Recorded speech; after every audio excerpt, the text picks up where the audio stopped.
Precious wondered how a hat could save your life. "Please, tell me about that," she said. She loved her father's stories, especially when he told them at bedtime. There is something very exciting about a bedtime story, and it is even better if the story is told after the lights have been turned out. The words sound different, I think, as if they are being whispered just for you and for nobody else. The words are all about you, like a warm blanket. So, Obed told her about the hat that evening, when it was already dark outside and the African sky was filling with stars. "Quite a few years ago," he began, "before you were even born, I worked for a while on a farm. It was a very dry place, as there was not much rain in that part of the country.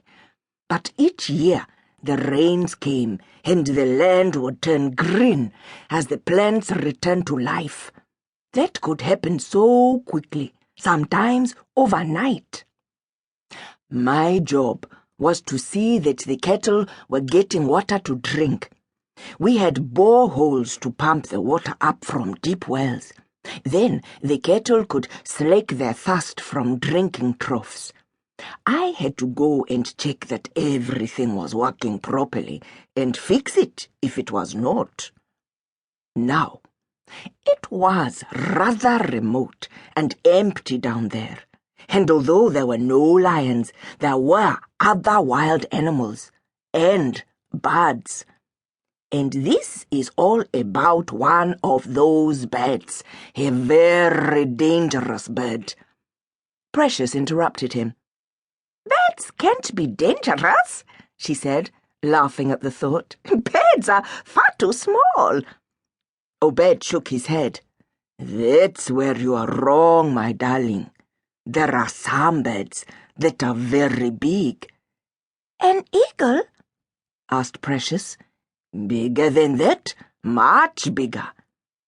She thought and was still thinking when Obed said, "An ostrich."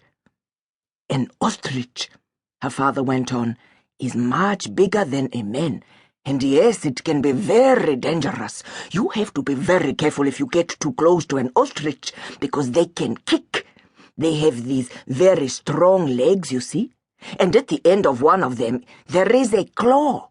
You can be very badly hurt by an ostrich kick. Very, very badly hurt." Precious shivered. Sometimes her father's stories were a little bit frightening, even if they usually ended well. "Now," Obed continued, "I was walking through the bush one day, looking for some stray cattle, and suddenly I heard a noise. It was a very strange noise, and I stopped in my tracks, wondering what it was. Then I saw it, not far away from me, looking at me with those big, angry eyes that they have, was an ostrich. And I knew right away that I had disturbed this creature and that it was about to attack me. The reason why it was so angry was that I had come too close to its nest. These birds make large nests on the ground in which they lay massive eggs. Think of a hen's egg, then think of an egg 20 times bigger than that. That's an ostrich egg. Suddenly, I remembered something I had been told, and it was just as well it came back to me. Looking down on the ground, I saw a long stick that had fallen from a nearby tree. I picked this up and put my hat on the end of this stick. Then I held it up high in the air, like this. Ostriches may be strong, but they are not very bright.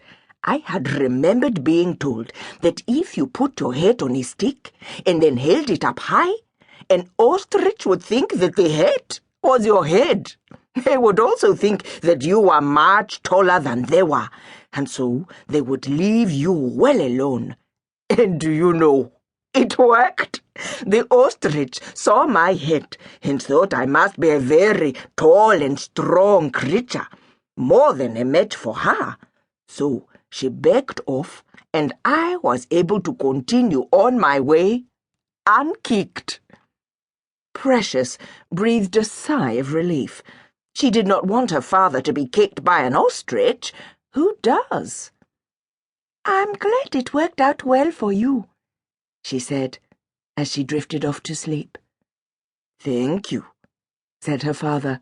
"And now you go off to sleep, Precious, as you must be ready for school tomorrow morning." Precious closed her eyes and thought of school. She had heard that there was a new family coming to the school the next day, a boy and a girl, and she wondered what they would be like. New people are always interesting, and she thought that perhaps they might be her